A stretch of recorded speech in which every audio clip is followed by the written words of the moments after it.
Very excited because Glenn Strange is here. That's right, Glenn Strange. You're going to want to write it down. You're going to want to follow all their social media. They are a band that have been together for about 3 years, and they just played a phenomenal show. And they're here right after that show, and it's so exciting to have them. We have Giancarlo, we have Jack, and Stanley. Hello, band. What's up? Hello. Hey, hello. So, Giancarlo, I'm going to start with you. So, you and Jack, the drummer, were the original members of the band. Yes. Okay, so how did that happen? So we both met at a music school in Roslyn, and we just had this passion for music, and we both branched off and decided to form our own band. And we just practiced a whole lot, started writing originals, and eventually we were like, oh, we should get another guitarist in there. That's when we met Jack Chambers over here. So Jack, was it hard to get into the band? Did you tell them I think I could help you guys? And I mean, I was so shocked when I watched them play for the first time. Okay. I've been watching bands my whole life, and I'd never seen anyone like these two guys. Like, this kid is completely crazy. Thank you. But yeah, it was a hard process, definitely. When you are these two talented kids, it's hard to scout out talent and see who you can let in. But eventually, after a while, they decided that it was a good idea, and yeah. Lovely. And then you invited Stanley in because you needed a bass, right? Yeah. So Stanley, what made you say yes to this group?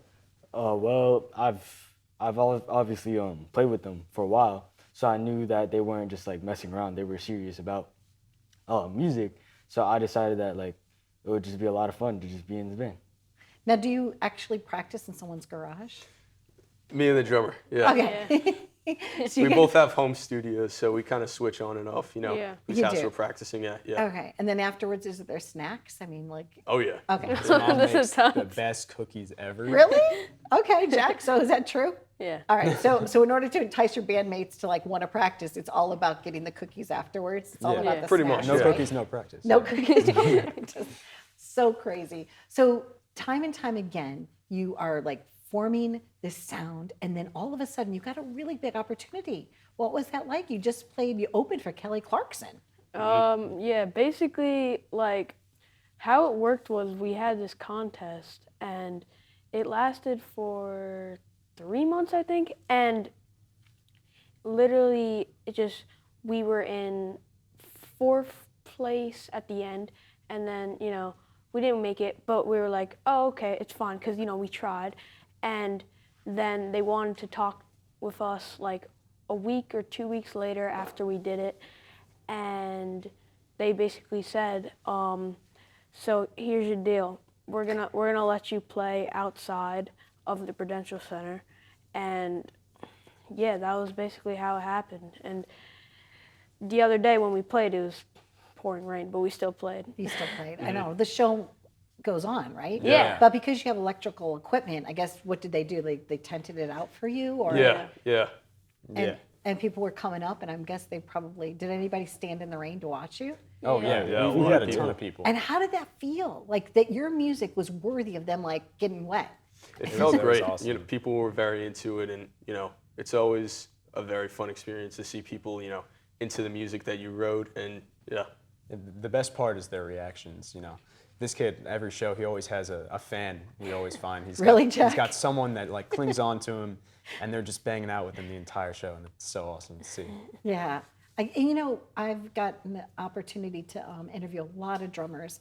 Sadly, Dom Familero, global ambassador for drumming, just recently passed away, but I've interviewed Liberty DeVito and a lot of great drummers. And I know that there's a fast tick and a slow tick. So is your style, are you big with your arms, or you keep it nice and tight? It honestly depends, of the energy of the show. If if it's 5 people, I think that's cringy if I'm doing this, Right. But, if it's, a big crowd, I think it's necessary. Excellent. And how about you, Stanley? Do you play to the crowd sometimes? Or you doing some of these types of things where you're down and low and, making those cool shots? I'm not really that kind of guy. No, straight? Yeah, I'm really just doing my job, really. Yeah, Okay. he's too cool for all that. All right. And how about the two of you? Oh, we get into it. Yeah, I've been Shenanigans? going pretty crazy recently. You are little shenanigans. Okay. So you got the hair, right? Yeah, So yeah. take your glasses off and flow us your hair for a second.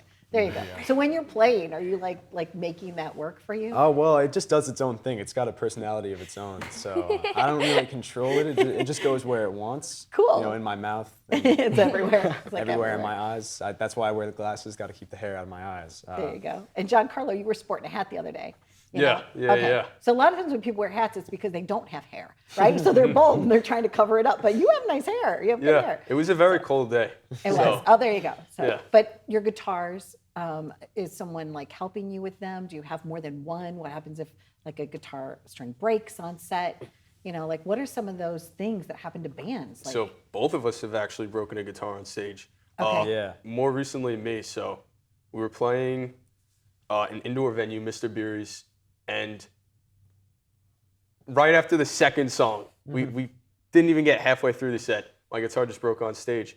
But since we're all just so musically, connected, I was able to just look over at them and be like, okay, you guys got to keep jamming. I'm going to go grab my other guitar. And I came back up on stage and we just continued with the rest of the and set. didn't miss a beat. Yeah, Yeah. it happens a lot actually. We've started bringing 2 guitars to each show. Mm-hmm. There's this one instance that was really bad. We were playing at this great venue. It's the Bitter End in New Oh York. yeah, I know the It's a- bitter yeah, end. it- You played at the bitter end? We Yeah. played there a few times. Yeah. Oh, guys, Yeah. that's awesome. Thank you. Yeah, and I had just got these 2 guitars repaired, and I took them out of the case to find that they were both broken. Somehow, I don't know. It just worked out that way. So Some the sort of owner, whammy, Yeah, right? yeah. The owner had to lend me his guitar. It was actually a really nice guitar, but That's we very, try to very prevent nice. things like that happening. But There used to nobody's be a perfect. venue called CBGB's also, in the bitter end. And so like in the New York music scene, it's great that you're able to, be here on Long Island, but yet, make it into other areas. Yeah. Playing Yeah. festivals and things like that.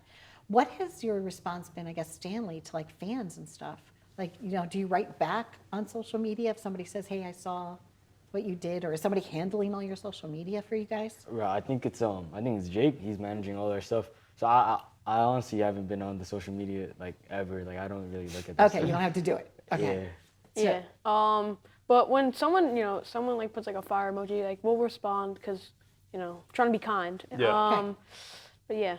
Yeah, fire emoji means like they think you're hot, and Yeah, with yeah. the applause Yeah, ones yeah. and Yeah. stuff like Yeah. that. Just telling my audience, that's the fire emoji. It's the little thing that looks like the flame. It means yay. And so same thing though. Like, are you finding that more, like especially after that last gig, that more people are starting to follow you? Definitely. Yeah. Okay. I think right now we have a little over 2,000 followers on Instagram, which is where we Wonderful. post the most content. Okay, on Instagram, and you have some originals, right? And Yeah. we're going to be able to play something. Do you know what song we're playing? Not yet. Okay, so whatever it is, let's just take a look at that. Okay. Girl, I can't forget those things you said. But I won't let you mess around with my head. Well, sticks and stones may break my bones, but some folks like the pain. Better to be all alone than live a life in shame. 'Cause I was caught by surprise by the devil in your eyes. And I won't be hypnotized, 'cause you see through your disguise.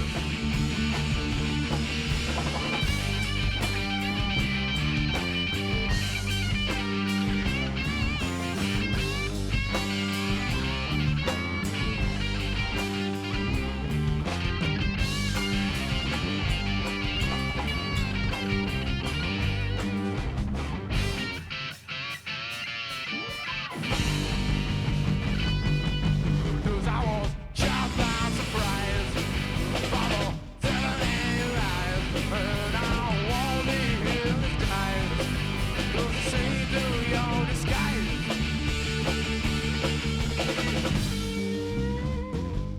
Excellent. So that was a really great rendition of We Didn't Know What We Were going to Show, but now we showed it. So it was, and no matter what it was fantastic. Do you guys have any questions for me? Anybody have any thoughts or? Like what made you want to do this? What made you maybe you want to have a TV show? I guess similar to you guys. So I woke up. I used to belong to a patriotic singing group when I was a kid. I performed from the time I was 12 to the time I was 23. I used to do the morning announcements in high school, and I wanted to act and I wanted to be in films, but to have my own television show came to me in a very funny way. I was sleeping, and it came to me in a dream. It was December 28th of 2008 while I was sleeping. And then I saw this whole thing in color. I guess kind of like a song comes to us sometimes, right? Yeah. It just came like this computer download, and I was like, what was that? So I sold my house, I sold everything I owned, and I invested it 17 years ago into this dream. So much like you guys, where it takes a lot of just like blood, sweat, and tears, or, you know, practicing, you know, don't stop practicing and having cookies or whatever. We all start somewhere. I'm so excited because I feel that I got to watch you play, and I feel like you're, you know, this is going to be your journey. Like you've already arrived, and at such a young age. So that's pretty cool for you guys. Thank you. That's how I got this. It just came, it was gifted to me, and then I just ran with it, right? And I think that when you're born with a talent or you acquire a talent, it's almost like it's your responsibility to use it for something, Yeah. right? It's like not everybody gifted a talent, you know. And if you've got one, it's like kind of like, okay, well then, you know, make the world a better place. Use your music to make people happy and, you know, to empower them to do something cool. Do you also have other hobbies? Probably no time, right? With school and music? Anybody fish? Music comes first. Music comes first. Yeah. Yeah. Oh, no fishing? Yeah. No Nope. fishing on the side or anything? Music comes first. Yeah. Yeah. I like that. And then school? Yeah. Okay, And then wow, there you go. Well, you know what? You're that talented. You can make that decision for yourselves. Thank you. It was a pleasure to have you on. Thank you so Thank much you for so having us. much. Thank you a lot. Stanley, and thank you, Jack, and thank you, Jack, and thank you, Giancarlo. Ladies and gentlemen, I present to you Glenn Strange. Check them out.